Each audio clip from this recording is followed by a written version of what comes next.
Hey guys, so in this live stream, we're going to take a look at the new YOLOv8 model. It was actually just released yesterday, I think.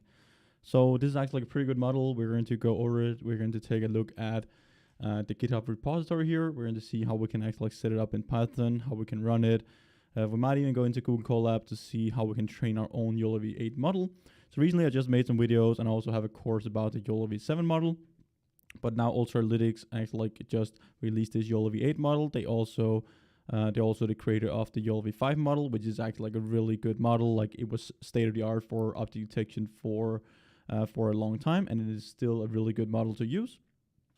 So basically, we're just going to run over it. We're going to see some examples. I'm going to show you how I'm going to prepare for a YouTube video. So I'm going to do a YouTube video about this YOLOv8 model as well, where I basically just show you like how can I actually set it up, how am I actually preparing for YouTube videos. And then I'm going to create a YouTube video with this YOLOv8 model where we're going to see the results and also how we can set it up. So basically here, we're just going to scroll through it. We just have all the files. We can clone the repository directly. I also create an environment in my own Conda environment. So yeah, that's, I'll just run through it. Like here we can see the different kind of like comparisons with YOLOv8, YOLOv7, and so on. So we might just take a look at that. I'll just zoom in here a bit so we can better see what's going on. And I'll just scroll up a bit.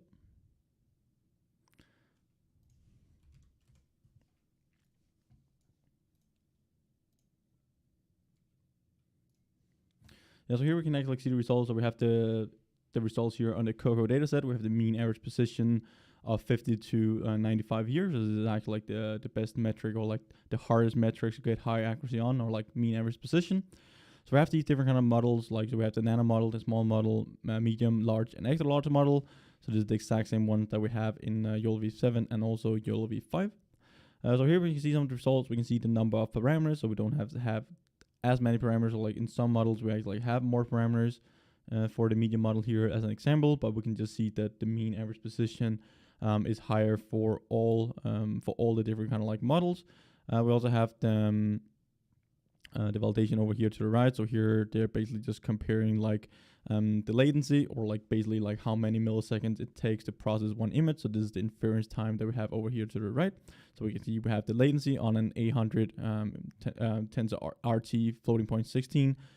So this is basically the GPU that they're using, and then we can see like the millisecond it takes to process an image, and this is actually really like fast. But again, they have a 100 graphics card. When I ran this here on my own computer, I basically get like around 5 milliseconds per image. So that is basically like 200 frames per second. So this is a crazy fast model, even though I have an NVIDIA 4090 RTX, and I was running the small model.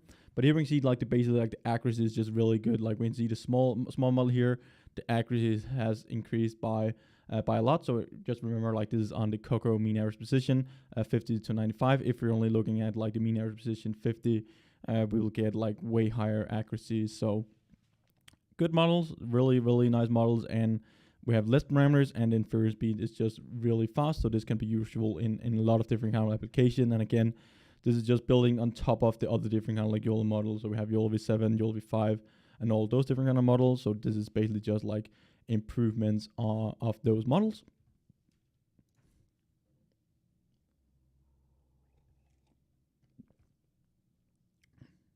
Yes, hi from India. Hey, just feel free to, if you have any questions, just throw them in the chat, and I'll answer them.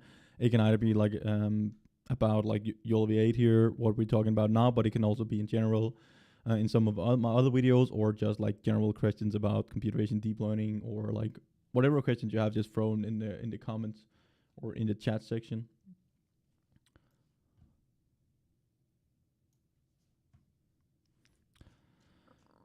So basically here we see some documentation. First of all, we need to pip install like Ultralytics. I'm going to show you in just a second. We can also open it up in Google Colab. So we might just do that to start with. So then we can take a look at the Google Colab notebook that they have. We see documentation. We can also just, instead of having the Python script that we normally run with the YOLO models, they have actually created this command YOLO. We can choose the task, so they both have detection, segmentation, and classification. We can set the mode if we want to like training, validation, or prediction, and then here we can set it to prediction. We can choose the model. You can basically just pass in the model that you want. So we have these 5 different kind of models, and then we also have the source. So this will be input to our model. We can either like pass in an image here, we can pass in a folder, and we can also actually pass in video and also like a video capture. So we can use our webcam or a camera connected to a YOLOv8 or like YOLOv8 model and get the results out. So this is actually pretty nice. Here we can see the different kind of like, which is basically just what I mentioned. We have this detect, classify, segment, train, predict, and validation. So this is pretty much like what I just mentioned. Here to show an example of how we can directly use it in a Python environment, we just have to import YOLO from Autolytics. I'm going to show you, I'm basically just going to use this in my own Python script in just a second, and then we can run some inference, see the inference results, and so on. This is also what I'm going to create a YouTube video about, how we can deploy this YOLOv8 model. I'm also going to create a video where we will go inside this Google Colab notebook. We're going to see how we can actually train our own custom YOLOv8 model. Just basically just train it, deploy it, and all those different kind of things as we've been doing with YOLOv7 and also YOLOv5. So first of all, here we have the setup. So this is basically just copy paste from the GitHub repository. We can run predictions on already like pre-trained models. We just need to specify these different kind of parameters. We can also run validation. So here we can just validate on some folder with our images. Let's see if we also have some training script. So here we can do training. They have a collaboration with RoboFlow. So RoboFlow is really nice for actually like labeling your data set, just handling your data set. Then you basically just copy paste some line of code, and then you can export your data set in a lot of different kind of like formats. You can just directly integrate it here with YOLOv8, also for YOLOv7, YOLOv5, and all those different kind of models. They are supported as well. So I've been using RoboFlow throughout like my videos and the different kind of like projects, deep learning projects and models that I have been training. So again, here we can have this like flywheel here with the Autolytics, YOLOv8. So we have the data sets, which can be handled by RoboFlow. Then we can train in clear ML or like comment or like paperspace here for the notebooks, and then we can have the loggers as well. And then we can actually like deploy them on like this neural magic platform, and we can also export it to TensorFlow, PyTorch, and all these different kind of things. We also have ONNX, and we also have OpenVINO. So if you want to have them optimized for your CPU, if you don't have a GPU, we also have Tensor RT if we actually want to utilize NVIDIA's Tensor RT as well for the processing. But it's actually really cool. I'm going to show you how we can do it in PyTorch, how we can actually create our own YOLOv8 model later on in another video. So make sure to hit the subscribe button and also the bell notification on the video here, so you'll get a notification when I upload a video. The video about the YOLOv8 model of how to actually deploy it on a live webcam and how to play around with these different kind of like parameters that we can set, and also just visualize the results, take a look at the inference speed and so on. I'm going to create a video about that today, and then I'm going to upload it tomorrow. So definitely like check that out to see how we can actually like run this live inference. I'm also going to show you how we can set it up in this live coding session here. So Sidor is asking how to make use of different models like Tensor RT, TensorFlow Lite, and others with YOLO. What is the difference in the use cases? So it really depends on like what type of like device you want to run. So like if you have like, for example, like some edge devices, you might want to run like TensorFlow Lite, which is like some kind of like a light version of TensorFlow, and they are able to run on edge devices where you don't have like that much memory and processing power and so on. If you're just on a standard laptop, you can just use like PyTorch and all those different kind of things. And then we also have like OpenVINO. It is optimized for deploying your models on the CPUs. If you don't have a GPU, you can actually get really fast inference speed and a lot of frames per second with OpenVINO on Intel CPU. So the models are then optimized for that. We can also apply it on iOS if you're doing some deep learning with iOS and all those different kind of things. And also ONNX. So this is basically just like the standard export format for deep learning models across different kind of like frameworks and also operating systems. So again, you have this ONNX. You can import them with OpenCV, all different kind of like modules and frameworks. You can use these ONNX models, and then you can basically just deploy them. So all these different kind of things is basically just for deploying, and they have different kind of like scenarios where like different kind of like use cases depending on what devices you have, like how many resources do you have, and all those different kind of things. If you need to run them in OpenCV or like in some kind of like cloud-based solution and so on. So you definitely have to look that up. But if you're just using a standard PC or like a laptop, you can just directly use PyTorch as they're doing here, or like ONNX and those different kind of things. Also, if you have GPU and NVIDIA GPU on your system, and even like AMD GPUs now with PyTorch, you can definitely like use that to like accelerate your application and projects, and you will actually be able to run like way faster with your model. So I'm going to show you right now like how we can actually use this YOLOv8 model, and I'm going to run it with 200 frames per second and on my 4090 GPU.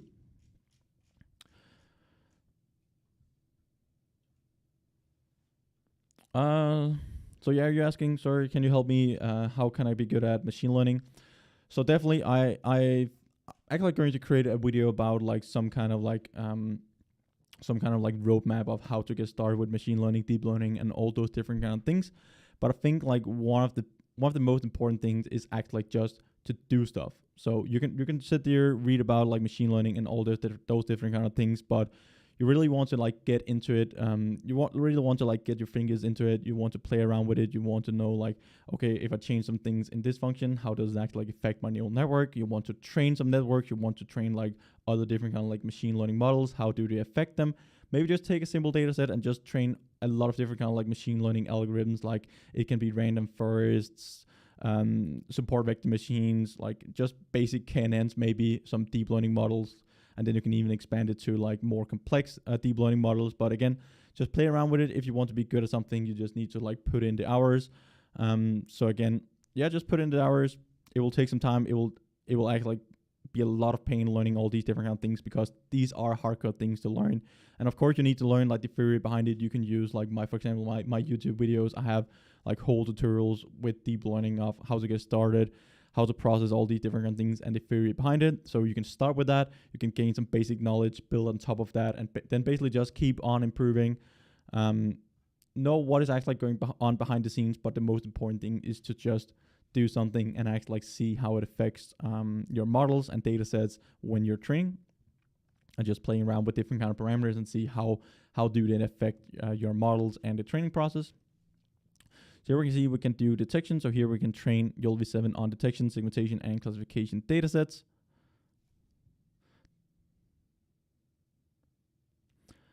What are your thoughts about like running 2 or 3 PyTorch models simultaneously? Please elaborate about ensemble modeling. Yeah, so basically, like you can run like several models simultaneously. Sometimes you can actually have some pipelines where one output from one model is the next input to the next model. So you actually like have to run those in like some kind of like serial way. But if you just have like 3 models running independently of each other, you can actually like just have them running in parallel, and you can do all the processing in parallel.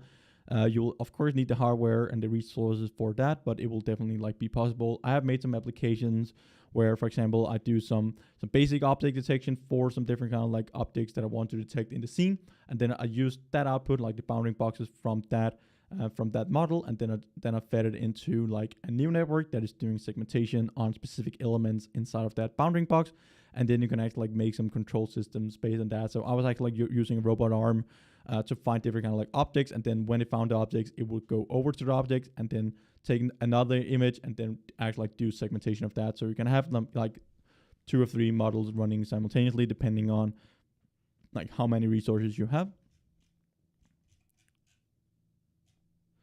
We can also export the model here. So all of these different kind of things is actually like support, like it is actually like documented inside of the GitHub repository, and they also have documentation for Ultralytics. Hi from Saudi Arabia. Hey, how are you doing? Here we can basically just see like the different kind of like formats that we can export our models to. So we have TorchScript, ONNX, like OpenVINO, and all those different kind of things, which is basically just mentioned. So this is how you would actually like do it. Here you just specify the format and you just run this block of code. So here basically in this live stream, we're just going to go through it. I'm going to like go into it. This is basically just my research process. So I haven't looked at this notebook before. So this is how I would actually like go in, research new things. This YOLOv8 model was just released yesterday. So this is the process I would do, and then I will go in, see how it works. I'm going to create my own data sets and so on. Go in, train my models, export them to one of these different like formats. import it into my own Python script and application and then run live inference. So this is basically the process that I'm just running over that not right now. So right now I'm just at the research phase. I'm just like looking into like how does it actually work, how can I use it, because here we can see that it is actually like a bit different compared to the other YOLO models. So we now have the YOLO command instead of the Python command. We have some different kind of like models and modes and formats that we need to set. So yeah, basically I'm just looking up right now, and then we'll take a look at the Python code where we can actually deploy them, and then I'm going to create a video, and then you can see the results in there.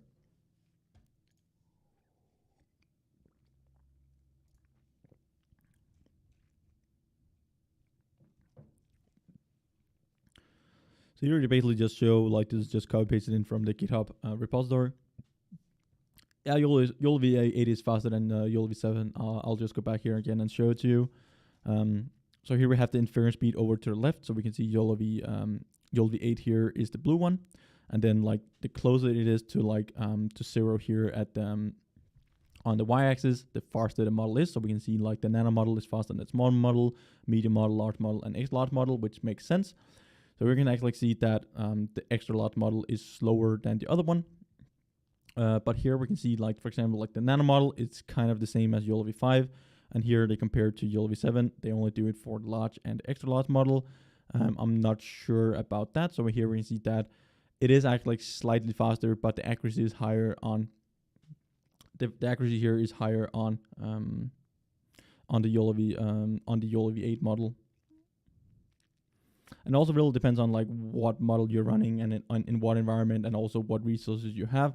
So here they actually like benchmark it with an A100. So I'm not really a fan of that they're benchmarking it up against like such a GPU, which is basically used for training and not deployment. I've seen some other different like benchmarks where they use like 3090s and stuff like that, which is more like common GPUs to use in most systems. I have a 4090 on my computer. But it should be like kind of the same inference speed, and then we will just get higher accuracy on the YOLOv8 model. But again, it depends on the application you're running. So hi from Russia. So hey, how are you doing? Okay, so you're asking what's your thought about like YOLOv8 and YOLOv8. So it's definitely like it is the same creator of YOLOv8 and YOLOv8. So they have of course done improvement. We can also see here that the accuracy is just way higher. So definitely like just test out YOLOv8 first. If that is good enough, just go for that. It is basically like the same. The training process, the deployment process, and all those different kind of things is the same. They actually like made it a bit easier here with YOLOv8 because they have these different kind of like parameters that we can set to the test function, train function, and all those different kind of things. So we don't have to pass them in as parameters into our command prompt. So that is also one of the advantages. But it just looks like here from like my first site here for the GitHub repository. I've played a bit around with it in Python, but I think like the YOLOv8 model here is just like it's just better than the YOLOv8, and it will probably replace it. Maybe in some scenarios YOLOv7 will be better than YOLOv8, but I think that YOLOv8 will actually like replace YOLOv8. Maybe in some specific examples, YOLOv8 will still be better. I made a comparison with RoboFlow about like YOLOv7, YOLOv6, and YOLOv8, where we compared them with different kind of like data sets. So it also depends on the different kind of like applications you're running. So these are just like averages on the Cocoa data set. So this is actually like a really large data set with a lot of variation in it and a lot of different kind of like tasks and images. So let's just go back here again. So we have the Python usage, we have the task here. So we have three different kind of like tasks. We have detection, segmentation, and classification. Here we see how to run detection, segmentation, and classification. So I'll actually just run this notebook here and see how it works out. So first of all, I'll just make sure that my runtime is set to GPU. It is, and then I'm just going to run it. So we're going to run it anyway. So just see like the results here that we get directly from this YOLOv8 GitHub repository, or like Colab notebook that we got from the GitHub repository. And then we can always make changes to it. We can always like use our own data set to set it up and all those different kind of things. And then we'll jump into see how it actually like works in Python. And then this is pretty much the research I'm doing. Like I'm just going over the notebooks. We can make some changes to it. I'm going to create a video where we're actually going to train our own YOLOv8 model. I can even like create some videos where we're going to compare some of the YOLOv8 model, like some of the YOLO models because there are some differences. Some of them are faster, some of them is just like way more accurate. But again, it is more accurate, like it is stated more accurate on the Cocoa dataset. So in some specific cases, it might be better to use some of the older models, depending on your application.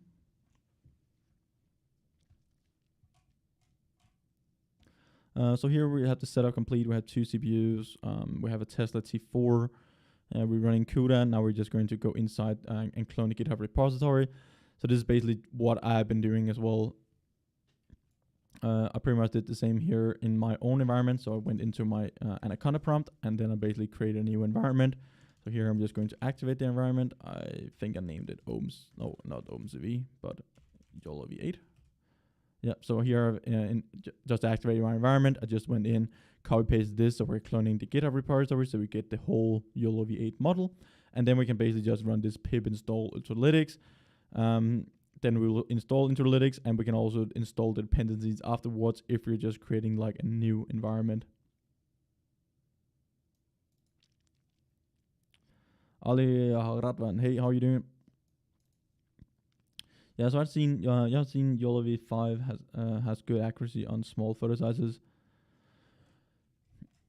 Yeah, so basically it might actually be better. Let me just verify this, because I think this is trained on like a larger image size. Yeah, so here we have 640 as the standard here for like the pixels. So we have resolution of 640 by 640, and I think that the YOLOv8 model is 416 or like 460 or something like that.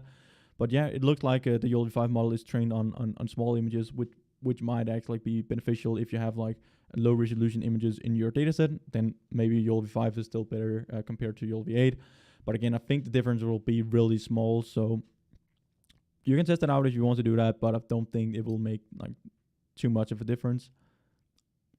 But yeah, really good point. Like I think the YOLOv8 model might be slightly better than YOLOv8 on small images, or like at least like lower resolution images. That is true.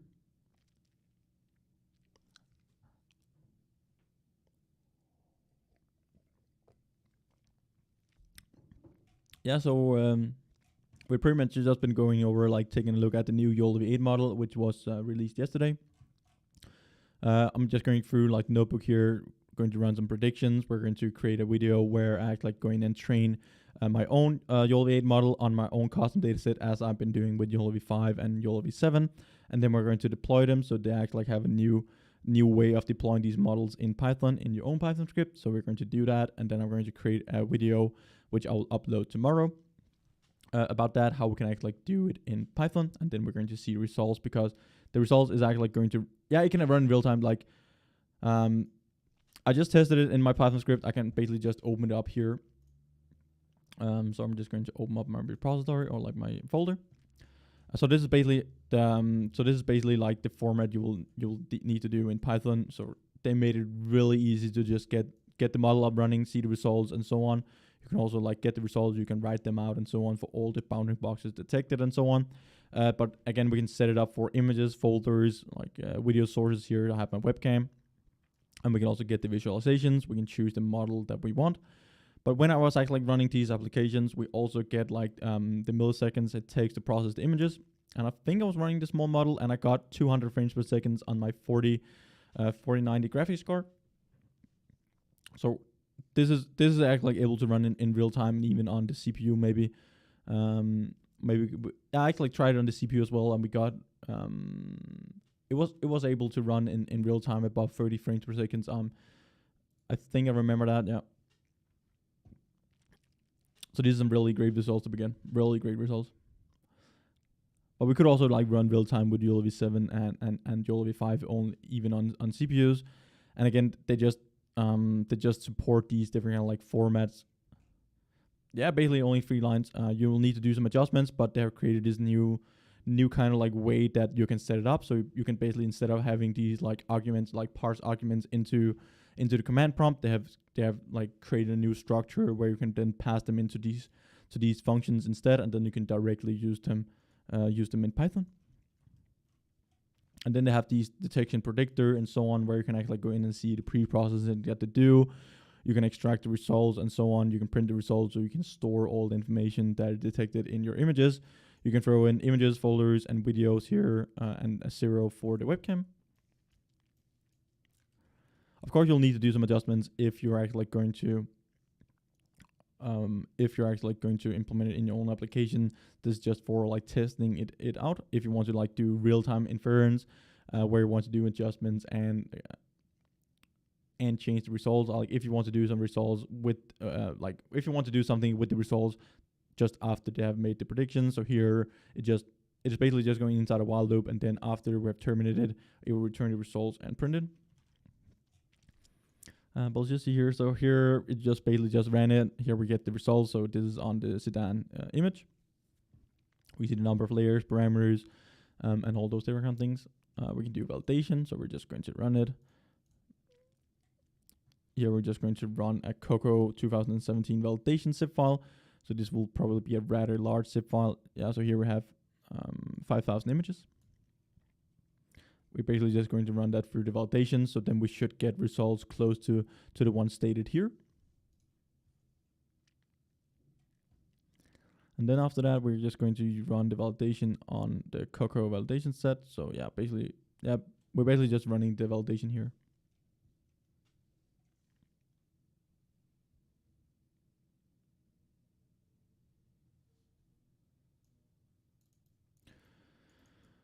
What kind of I'm still trying to figure that out. So I just started looking at it today, because when you're inside this predict function here, it basically just have some different kind of like values, and it just returns a predictor.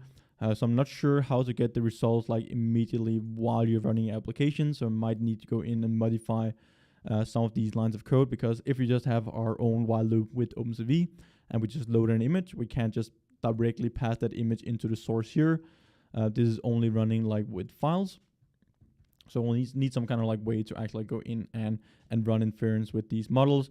But again, we can also just go in and implement our own function for that. We can just use PyTorch to actually do the inference, as we've been doing in some of the other videos. So again, we'll just have our while loop running with our webcam. We read in the frames. Then we have our predict function, where we basically just have our model. So we just create our model. We just pass in the image through that model. We'll get the results out at the end. So as long as we have this PyTorch file with our model, we can just go in, use PyTorch together with OpenCV to actually like do our inference, or we can export it to ONNX format and all those different kind of things, as I have in my course about YOLOv8. So I actually have a course about YOLOv8, which is actually really good, because most of the focus in that course is of like how the architecture works for the YOLOv8 model and just the YOLO models in general. And then I have a really I have a lot of focus on actually like deploying these models. So we're testing out different kind of ways of how to deploy these PyTorch models, ONNX models. So we're basically training our models on a custom data set in Google Colab, and then we export the models in different kind of like formats, and we use different ways to actually like do inference in our own Python script, both with like ONNX, PIL, OpenCV, PyTorch, and all those different kind of things. So it's actually like a really good. It's actually like a really good course for learning how to deploy these models, and it's also like a really important thing to do. So it's actually like a really important thing to do, and to be able to actually deploy the models. So what do you think about the strong sort tracking algorithm? I'll actually just have to copy paste that and throw it into Google. I've only seen like deep sort. I also use deep sort in one of my latest videos. You can go in and check that out. So it looks like it's some kind of like using deep sort in some way. It also runs deep sort, or else it is just in the same repository. So we have strong sort. We have something called strong sort here. Here we can see some results. So I'm not sure what the difference is between strong sort and deep sort. It looks like they are. Oh, so we have deep sort here. So it should actually just be like better. It should be a better tracker, but again, not significantly. So I still think like deep sort is pretty good, but this is probably just a variation of deep sort.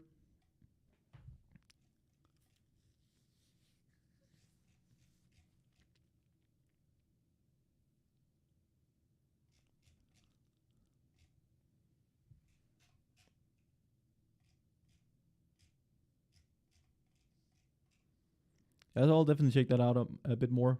Nice that you mentioned it, because I've recently just been researching a bit more about like different kind of like trackers. We've been using a Kalman filter in one of my videos, I remember, and also the deep sort algorithm in one of the latest ones. And now we have this strong sort. So actually, like here we can just see that strong sort make deep sort great again. So it's basically just an improvement to deep sort. It looks like.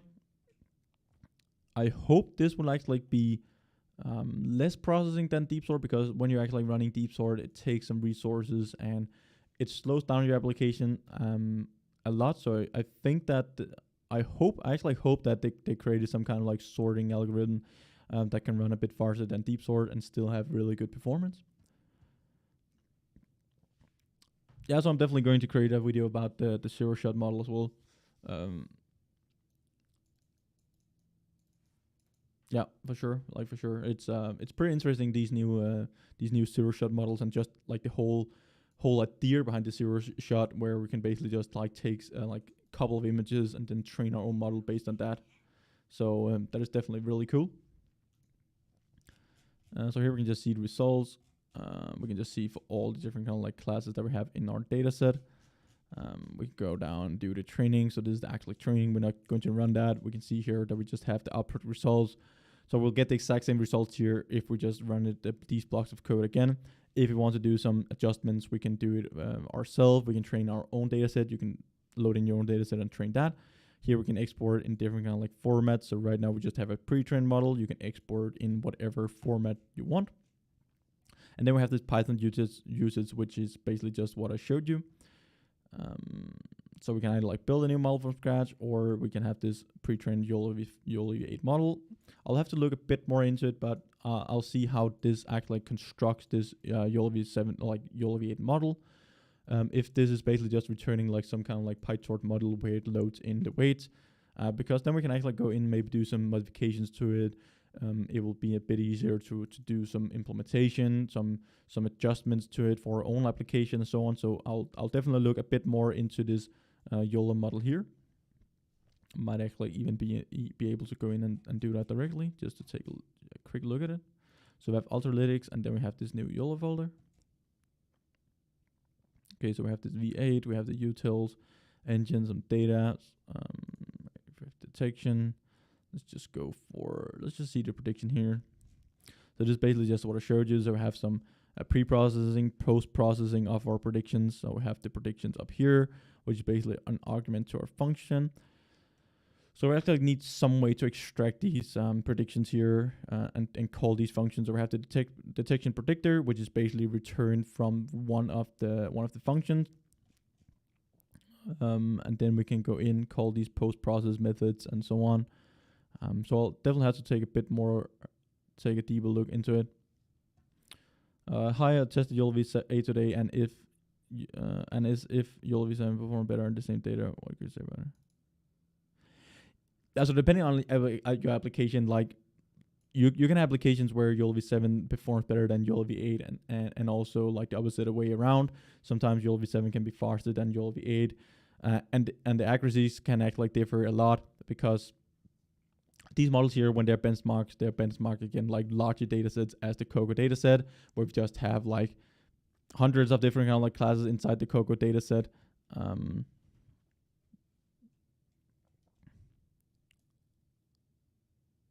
Where we have like hundreds of classes inside our Coco data set. So it's not really like a specific model that is trained on that data set, but a more like general model to get a better overview in general of how the performance is, and just to have like some kind of like benchmark, so we can benchmark it to different models. But you can still like use YOLOv5, YOLOv7, YOLOv6, YOLOv8 models for different kind of like applications. Again, like these models here are so good today that it is more like small differences we can do some detection. So I'm just going to run this and see if we get some results. So here, no such file, so we don't have this one. Do we have to run anything in advanced?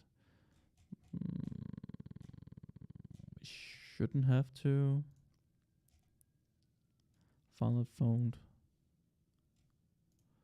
Didn't it clone it here? So we have CD Ultralytics. Okay, so this is because it's not like inside. I don't think we're, so right now we're not inside like our content. Let's just try to do that. So I think it's content like this.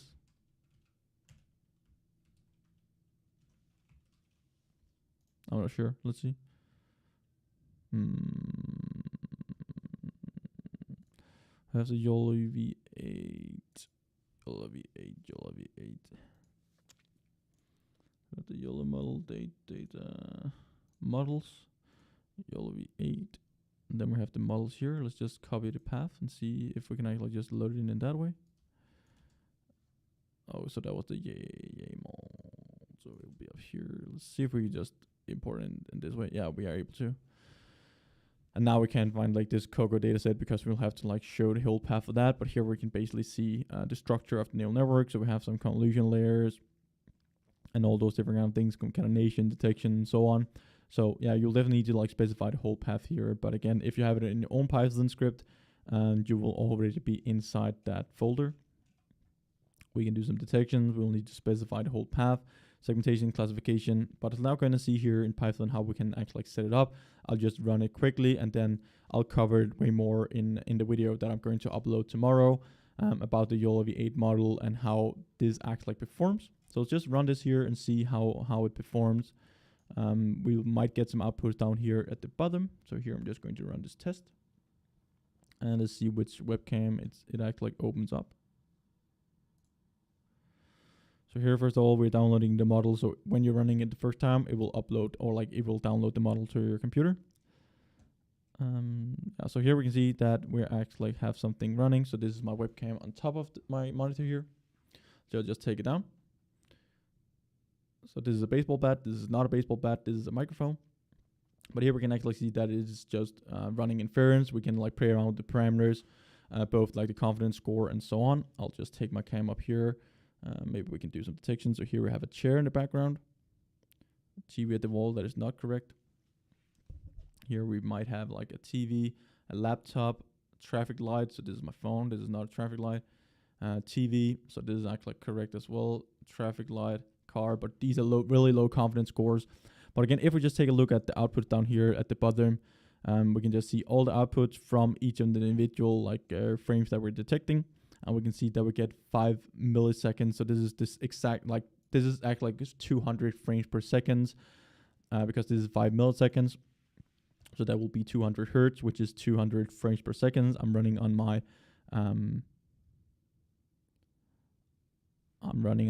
4090 graphics card, but here we can see that this is actually like a really nice model. Here we can just see it, when I'm detecting my hand, it just detects that this is actually like a person with a really high confidence score. If we terminate this program here, we will actually just get all the results down at the bottom because we're just printing the results. So these are all the bounding boxes that we detected in the image. So I might need to figure out how we can actually extract this information here early on before we're terminating the program. But again, else we can just take the PyTorch model, deploy it with all the other different kind of like frameworks that that they showed as well. Yeah, so this is basically how you can do it. We can also try with the larger model. Let's just try with the extra large model here to see the performance of that. And we should even be able to run it in real time as well because I have a 4090 graphics card, but it should actually run pretty fast on the CPU as well. So here we can see we have 20 milliseconds, so it's around like 50 frames per second. So this is still really fast running this extra large model. I know that I have like a pretty good graphics card, but again, sometimes we only need like 20 frames per second to actually like be able to detect it. Here we can see that we take the keyboard, mouse, TV. Even though like some of the parts are actually occluded or like not in the image, we can just see that it just directly snaps on. Oh, we have a motorcycle. I don't hope so.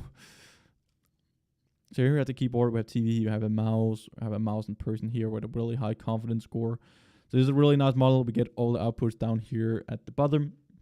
So again, I'm just going to create a video with this here. I'm going to explain it a bit more in the video I'm going to upload tomorrow. We're going to look at the results and maybe like play around with some of these parameters here. So we get a better understanding. And then in another video, I'm actually going to train our own YOLOv8 model, train it in the Google Colab, see some results, how to actually like train it from scratch, how we can generate our own data set. So again, I have courses about that with YOLOv8, where we have focus on deploying these models, and then we can try to deploy the models with OpenCV here in our own Python script and run live inference. We can extract information with all the bounding boxes, the classes. We can play around with the confidence score and so on. We can also like apply more post-processing. But again, this is really cool. I'm really excited for it. So definitely just like this model here is really cool. It was just released like yesterday. You can play around with it yourself. You can follow along on this like live coding session, or you can wait until my video tomorrow. You can test it out on your own computer, see how fast it actually runs. If you guys are running on a laptop, just throw it down in the comment section if you want to like share how many frames per second you get. That will actually be really cool to see how it's running on both laptops. Also, if you have some edge devices and so on. So that's pretty much it for this like live coding session. I've been showing you guys how I actually go from just looking at the like thing I want to create a video about for the first time. We go over the GitHub repository, see some of the file, how it is file structure, how it's structured. We look at some of the results. How can we actually set it up? Often they just include like a Google Colab notebook as well. We went over the Google Colab notebook. We saw here in Python how we can actually just set it up with these lines of code. So it's actually like really easy again, but again, I need to look a bit more into it, see how I can extract more of the things, go inside, modify some of the functions, maybe create our own functions and so on, where we can just pass in the trained model, do inference and so on. So thank you guys for watching this live coding session here. It's just really nice that you guys are jumping in, watching these live coding sessions. I hope you learn a ton. You just feel free to like ask questions in the chat, and I'll answer like all of them. We can take a look at different kind of things. Even though I have one topic that we're focusing on right now, you can just ask anything. We can take a look at it together. I might get some new ideas here from this live coding session. I just got a new tip about strong sort tracking algorithm, which is also really cool. So this definitely also helped me get more ideas about YouTube videos, what you guys like, what you guys want to like actually see videos of. So again, if you have any like suggestions, coding projects, we can even do like coding projects here in these live coding sessions. Also, if you have your own project you're working on, maybe we can like do something together and so on, just to like engage more, have more entertainment while we're actually like doing these coding. We're learning new things and all those different things. So thank you guys for watching this live coding session here, and just hope to see you in other videos in the future.